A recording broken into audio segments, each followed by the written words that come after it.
எல்லா நாளுமே எடுக்க முடியாது.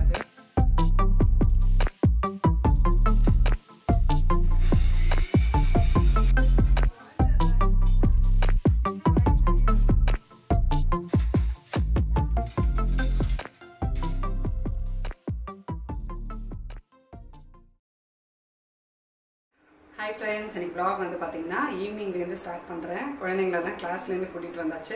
கரெக்டாக அந்த கிளாஸ்லேருந்து கூட்டிகிட்டு வர டைமுக்கு வந்து பயங்கர மழை. கொஞ்சம் நின்று ஒரு வழியாக வீட்டுக்கு வந்தாச்சு. இப்போ வந்து டிஃபன் ஒர்க் ஸ்டார்ட் பண்ணணும்.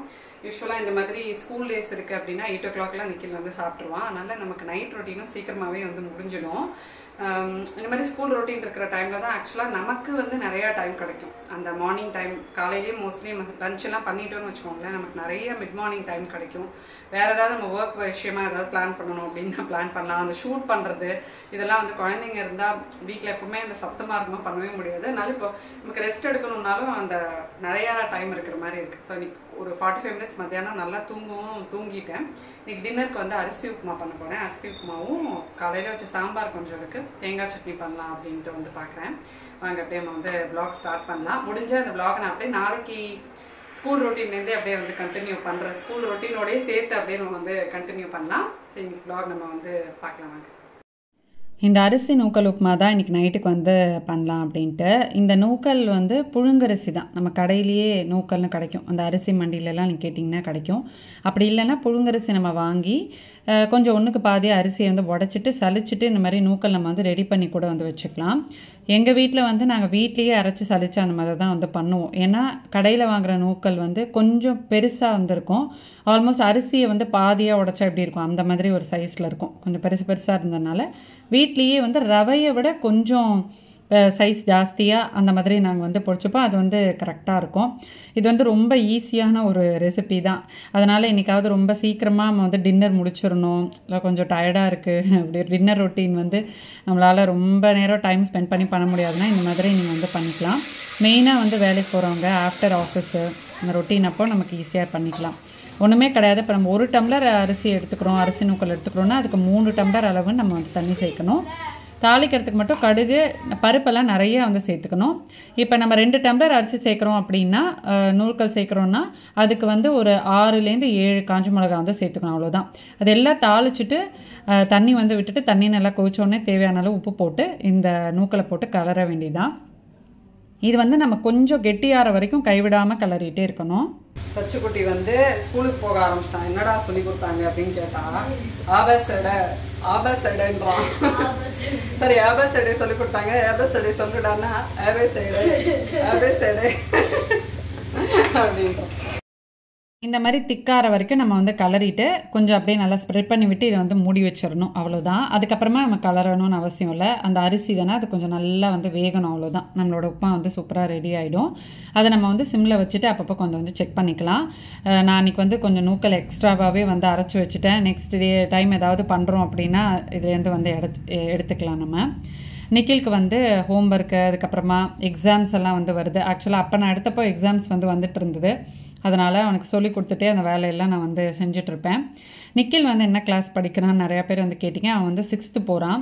ஸோ இப்போ வந்து 5th வரைக்கும் தான் நமக்கு வந்து அந்த ப்ரைமரி கன்சிடர் பண்ணுவாங்க. செகண்டரி நமக்கு வந்து நிறையா போர்ஷன்ஸு நிறையா அவனுக்கு வந்து சயின்ஸு சோஷியல்லாம் 6thலேருந்து வந்து வர ஆரம்பிச்சிருச்சு. ஸோ நான் வந்து அவனுக்கு டெய்லி அன்னன்னைக்கு சொல்லிக் கொடுக்குறது அன்னன்னைக்கு படித்தே ஆகணும் அப்படின்ற மாதிரி வந்து சொல்லிட்டேன். அதனால் இப்போ நமக்கு எக்ஸாம் டைம் அப்போ ரொம்பவே வந்து ஈஸியாக இருக்குது. அதனால் அன்னன்னைக்கு வந்து அவன் கொஞ்சம் ஃபாலோ பண்ணுறான். ஏன்னா நமக்கு கிளாஸஸ் வந்தும் இருக்கிறதுனால ஆஃப்டர் கிளாஸ்ன்றது குழந்தைங்களுக்கு அந்த ப்ளே டைம் கொஞ்சம் டிஸ்டர்ப் ஆகிறதுனால கொஞ்சம் கோவம் வரும் இனிஷியலாக. பட் அந்த ஒரு ½ hour நம்ம டைம் கொடுத்தா எக்ஸாம் அப்போ நம்ம கஷ்டப்பட வேணாமா அப்படின்னு சொல்லி அவனை ஒரு ட்ராக்குக்கு இப்போ தான் எடுத்துகிட்டு வந்திருக்கேன். இந்த ஆயில் ட்ரே பற்றி நிறையா பேர் கேட்டிருந்தீங்க. நான் ரொம்ப நாளாக இந்த மாதிரி ஒரு ஆயில் ட்ரே செட்டப் வந்து பண்ணணும்னு நினச்சிட்டே இருந்தேன். இதில் வந்து பார்த்திங்கன்னா ஃபுல்லாக அந்த மாதிரி செராமிக் ஐட்டம்ஸ் தான் வச்சுருப்பேன். அப்பப்போ எடுத்து வந்து க்ளீன் பண்ணிகிட்டே இருப்பேன். இது வந்து கீழே வுட்டு தான். அந்த வுட்டு ட்ரே மாதிரி நான் வந்து ரவுண்ட் ட்ரே மாதிரி வந்து வாங்கியிருக்கேன். ஸோ அதில் வந்து கல்லுப்பு அப்புறமா வந்து சால்ட்டு அப்புறம் இது வந்து சுட்டெண்ணெய் நான் வந்து ஊற்றி வச்சுருக்கேன். நல்லெண்ணெய் கூட நீங்கள் வந்து ஊற்றிக்கலாம். சுட்டெண்ணெய் அடிக்கடி எங்களுக்கு வந்து சேரும். அதனால் அதை நான் அதில் ஊற்றி வச்சுருக்கேன். பெரிய ஆயில் பாட்டிலில் வந்து நம்ம யூஸ் பண்ணுற எண்ணெய் வந்து ஊற்றிருக்கேன், சமையல் எண்ணெய். அது கொஞ்சம் அட்ராக்டிவாக இருக்கும். அந்த இடத்துல வந்து அந்த பாம் லீஃப் மாதிரி கொஞ்சம் வாங்கி ஒரு பாட்டிலில் போட்டு டெக்கரேட் பண்ணி வச்சுருக்கேன். அந்த இடம் மட்டும் எனக்கு ரொம்ப பிடிக்கும், கொஞ்சம் ப்ளசண்ட்டாக இருக்கும் பார்க்குறதுக்கு. நம்மளோட அரிசி உப்புமா ரெடியானவுடனே சைடில் வந்து பாம்பே சட்னி மாதிரி நான் வந்து பண்ணிட்டேன். அந்த ரெசிபி நான் நிறையா தடவை வந்து ஷேர் பண்ணியிருக்கேன், அதனால் நான் ஷேர் பண்ணலை. டின்னர் வேலை எல்லாமே வந்து முடிஞ்சதுக்கப்புறமா நெக்ஸ்ட் டே மார்னிங்கான ப்ரிப்பரேஷன் ஒர்க்கும் வந்து பண்ணி வச்சிடலாம் அப்படின்ட்டு. ஏன்னா காலையில் எனக்கு வந்து சீக்கிரமாக கொஞ்சம் முடிச்சுட்டு ஒரு பர்சனல் ஒர்க் இருந்தது, அதனால் சில வேலைகள்லாம் நான் முன்னாடியே வந்து பண்ணி வைக்கிற மாதிரியானதெல்லாம் நான் பண்ணி வச்சுட்டேன். காலையில் வந்து சப்பாத்தி, அப்புறமா பிளாக் சென்னாவும் உருளைக்கிழங்கும் போட்டு கிரேவி. அந்த கிரேவி நான் உங்களுக்கு ரெசிபி ஷேர் பண்ணுறேன் பாருங்கள், அவ்வளோ சூப்பராக வந்திருந்தது. கண்டிப்பாக வீட்டில் வந்து ட்ரை பண்ணுங்கள். சப்பாத்தி மாவு மட்டும் முன்னாடியிலேயே நான் வந்து இந்த ஸ்டாண்ட் மிக்சரில் பிசைஞ்சு வச்சுட்டேன். காலையில் டிஃபனுக்கும் சேர்த்து பண்ணுறதுனால நிறைய மாவே நான் வந்து பிசைஞ்சிட்டேன். இந்த பிளாக் சென்னா நம்ம வந்து ஓவர் நைட் ஊற வச்சுட்டு நெக்ஸ்ட் டே காலையில் தனியாக அது ஒரு 5-6 விசில் எடுத்து வச்சுட்டு அதுக்கப்புறமாவும் திருப்பி நம்ம வந்து குக் பண்ணணும். அதனால் அதை வந்து நம்ம ப்ரிப்பேர் பண்ணி வச்சுக்கலாம். ஊற வச்சுட்டேன் நான். மாவு வந்து இந்த ஸ்டாண்ட் மிக்சரில் வந்து இப்போ செய்கிறதுனால நல்லா வந்து நான் நீட் பண்ணிவிடுவேன். ரொம்ப நேரம் கொஞ்சம் நீட் பண்ண விட்டுருவேன். மாவு காலையில் சப்பாத்தி போடுறப்ப நல்லா சாஃப்டாக வரும். இப்போ நெக்ஸ்ட் டே மார்னிங்லேருந்து நான் அப்படியே vlog கண்டினியூ பண்ணுறேன். காலையில் ஒரு 5:30க்கு வந்து எந்திரிச்சிடுவேன். எந்திரிச்சிட்டு ஃபஸ்ட்டு வந்து பிளாக் சென்னா நம்ம சோக் பண்ணி வச்சுருந்தோம் இல்லையா, அது குக்கரில் வந்து ஒரு 5-6 விசில் விடுறதுக்கு நான் வந்து வச்சுட்டேன். இந்த கிரேவிக்கு வந்து பார்த்திங்கன்னா வெங்காயம் வந்து நல்ல பொடியாக நம்ம வந்து நறுக்கி வச்சுக்கலாம். இது வந்து நம்ம ரைஸ் கூட வந்து தொட்டு சாப்பிட்லாம். நம்ம வந்து புலாவ், ஃப்ரைட் ரைஸ்லாம் வந்து பண்ணுவோம்ல, அதோட கூட இந்த கிரேவி வந்து ரொம்ப சூப்பராக இருக்கும். ஒரு பிளெயின் ரைஸ் அதுக்கெல்லாம் வந்து ரொம்பவே நல்லாயிருக்கும். இப்போ நம்ம வந்து இதுக்கு பொட்டேட்டோவும் க்யூப்ஸாக வந்து நறுக்கி எடுத்துக்கோங்க. ஒரு 2-3 பச்சை மிளகா, ஒரு 4-5 தக்காளி வந்து எடுத்துக்கலாம். ஸோ இவ்வளோ தான் இதுக்கு இன்க்ரீடியன்ட்ஸை கடகடன்னு பண்ணிடலாம். ஒரு 1 பாட் கிரேவி மாதிரி தான், நம்ம குக்கரில் பண்ணுற ஒரு கிரேவி தான் இது. நான் வந்து நல்ல ஒரு அகலமான ஒரு குக்கராக வந்து எடுத்திருக்கேன், வதக்கிறதுக்கெலாம் நமக்கு ஈஸியாக இருக்கும் அப்படின்றதுனால. ஸோ இதில் வந்து நம்ம எண்ணெய் ஊற்றிட்டு கொஞ்சம் மசாலா ஐட்டம்ஸ், அதாவது பிரிஞ்சி இலை, பட்டை, அப்புறமா மராத்தி முக்கா, அந்த மாதிரி கொஞ்சம் மசாலா ஐட்டம்ஸ்லாம் இதில் வந்து நம்ம சேர்த்துக்கலாம். இது வந்து நான் அந்த சுட்ட எண்ணெயிலே தான் வந்து பண்ணுறேன். சுட்ட எண்ணெய் கொஞ்சம் இருந்ததுனால அதில் வந்து பண்ணுறேன். நார்மல் சமையல் எண்ணெயில் நீங்கள் வந்து பண்ணிக்கலாம். மசாலா ஐட்டம்ஸ்லாம் வந்து தாளிச்சுக்கோங்க.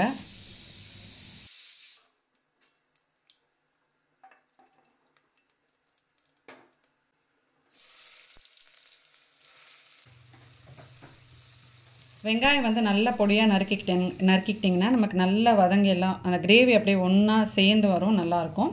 இப்போ வெங்காயம் நான் வந்து பச்சை மிளகா போட்டிருக்கேன், ஒரு 2 பச்சை மிளகா சேர்த்துக்கோங்க. அப்புறம் இஞ்சி பூண்டு பேஸ்ட் நல்லா வந்து இடித்து சேர்த்துக்கலாம்.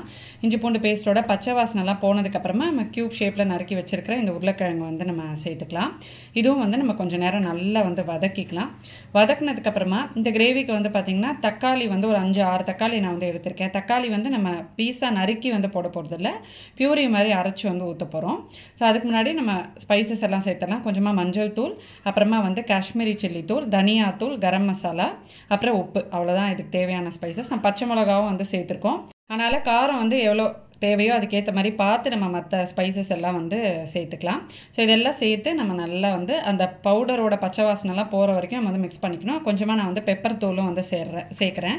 இந்த ஸ்பைசஸ் எல்லாம் நம்ம கொஞ்சம் அந்த உருளைக்கிழங்குல வந்து நல்லா இறங்குற வரைக்கும் நம்ம வந்து கொஞ்சம் குக் பண்ணுவோம். ஏன்னா எப்போவுமே உருளைக்கிழங்குல அவ்வளோ சீக்கிரமாக உங்களுக்கு உப்பு காரம் வந்து இறங்காது. நம்ம ப்ராப்பராக ஒரு டைம் கொடுத்து குக் பண்ணால் தான் அந்த டேஸ்ட் வந்து உருளைக்கிழங்குல சேரும்.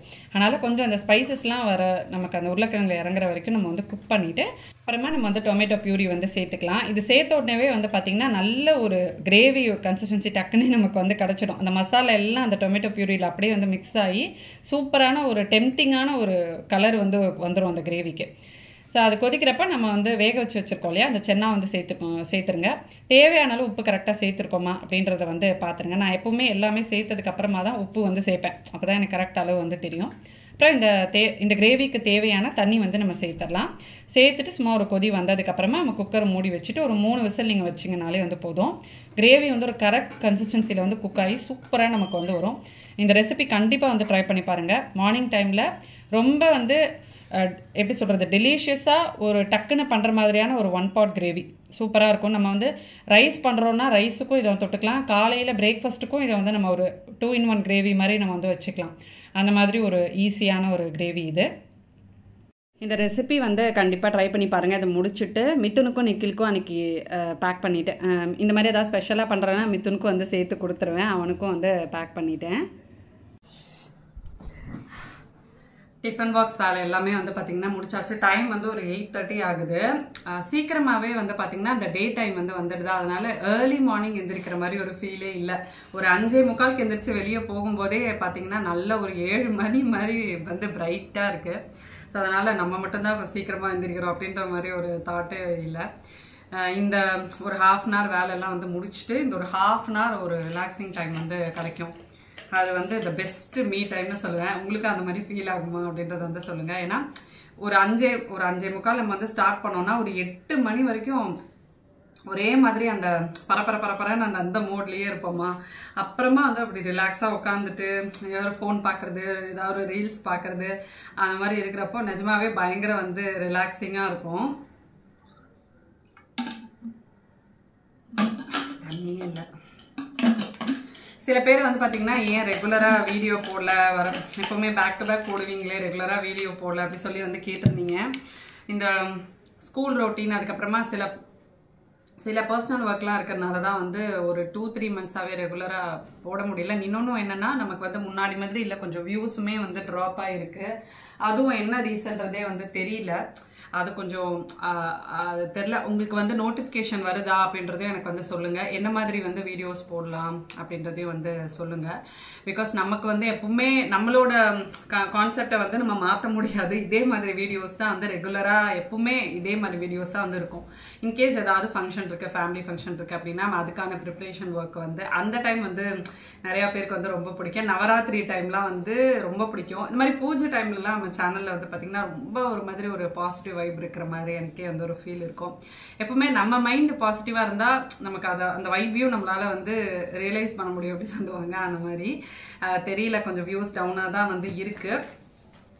பட் நமக்கு வந்து ஒரு 2-3 days ஒன்ஸ் வந்து தான் ஒரு டைமும் வந்து கிடைக்குது. பிகாஸ் நிறையா கொஞ்சம் பர்சனல் ஒர்க்கும் வந்து இருக்கிறதுனால பேக் டு பேக் உட்காந்து எடிட் பண்ண முடியல. அண்ட் மெயினாக இப்போ வந்து பண்ண முடியும் அப்படின்னா அது வந்து டிஃபன் பாக்ஸ் தான்.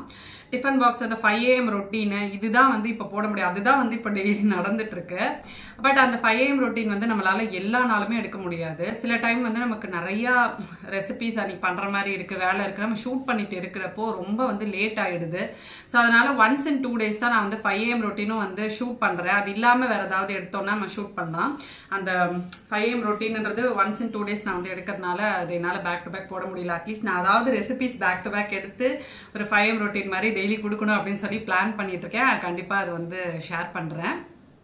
பட் அந்த ஸ்கூல் ரொட்டீன் ஸ்டார்ட் ஆனதுக்கு அப்புறமாவே வந்து பார்த்தீங்கன்னா பயங்கர ஒரு டிரான்சிஷன். அது அப்படியே ஒரு ஹாலிடேக்கு அப்புறமா வந்து டக்குன்னு ஒரு 5:45 to அப்படியே ஒரு 9 o'clock வரைக்குமே பார்த்தீங்கன்னா பயங்கர டைட்டாக வந்து போகும். மார்னிங் வந்து நம்ம பண்ணிவிட்டு அதுக்கப்புறமா வந்து ஒரு லஞ்ச் நம்ம வந்து ரெடி பண்ணணுமா, அதுக்கே ஒரு 11 o'clock ஆகிடும். அதுக்கப்புறமா சில வேலைகள்லாம் இருக்கும், அது பண்ணிவிட்டு கொஞ்சம் நம்ம ரெஸ்ட் எடுத்தால் அதுக்குள்ளே பசங்க ஸ்கூல்லேருந்து வந்துடுவாங்க. அப்புறமா அவனை கிளாஸ் கூட்டிகிட்டு போகிறது, அப்புறமா ஸ்நாக்ஸ் ஒர்க்குன்னு ஸ்நாக்ஸை படிக்க வைக்கிறது, அதுக்கான கொஞ்சம் டைம் வந்து 6th வந்துட்டான். நிறைய பேர் நிக்கில் வந்து என்ன கிளாஸ்ன்னு சொல்லி கேட்டிருந்தீங்க, வந்து 6th வந்துட்டான். ஸோ 6thன்றதுனால செகண்டரின்றதுனால கொஞ்சம் அந்த ஸ்டடி டைம்லாம் நம்ம வந்து இன்க்ரீஸ் பண்ணணும் இல்லையா. ஸோ அந்த ஒரு ரொட்டீன் எடுத்துகிட்டு வரணுன்றதுனால இப்போ டெய்லி படிக்கணும், டெய்லி ப்ரிப்ரேஷன் இருக்குது. அது இல்லாமல் நிறைய இருக்குது, பிளானிங்லாம் வந்து இருக்குது அவனோட எஜுகேஷனுக்காக. ஸோ அந்த ஒரு ப்ரிப்ரேஷன்லாம் இருக்கிறதுனால அப்படியே பயங்கர டைட்டாக போயிட்டுருக்கோம். அப்புறம் நைட் டின்னரு, திருப்பி மார்னிங். அந்த ஹாலிடே டு இந்த 6th வந்ததுக்கப்புறமா வந்து பார்த்திங்கன்னா ரொம்ப வந்து நமக்கு நார்மலாகவே ஸ்கூல் ரொட்டீன் இருந்துச்சுன்னாவே இந்த ஹாலிடே முடிஞ்சு நம்ம அந்த ஒரு ரொட்டீன்குள்ளே போகிறப்ப எல்லாமே அப்படியே ஒரு அப்சைட் டவுனாக ஆகிடுற மாதிரி வந்து இருக்கும். ரொம்ப மெக்கானிக்கலாக இருக்குது.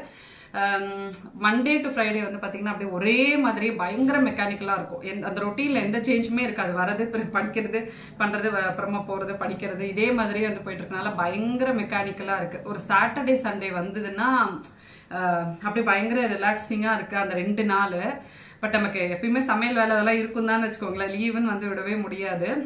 பட் அந்த சாட்டர்டே சண்டே வந்து ரொம்ப ரிலாக்ஸிங்காக இருக்கிற மாதிரி, கொஞ்சம் நேரம் வந்து தூங்கலாம், அந்த டைம் தான் கொஞ்சம் ரிலாக்ஸிங்காக இருக்கிறதுனால அந்த வீடியோ எடுக்கணுன்ற ஒரு மைண்டே வரமாட்டேங்குது. அதனால தான் ரெகுலராக வீடியோஸ் வந்து கொடுக்க முடியல.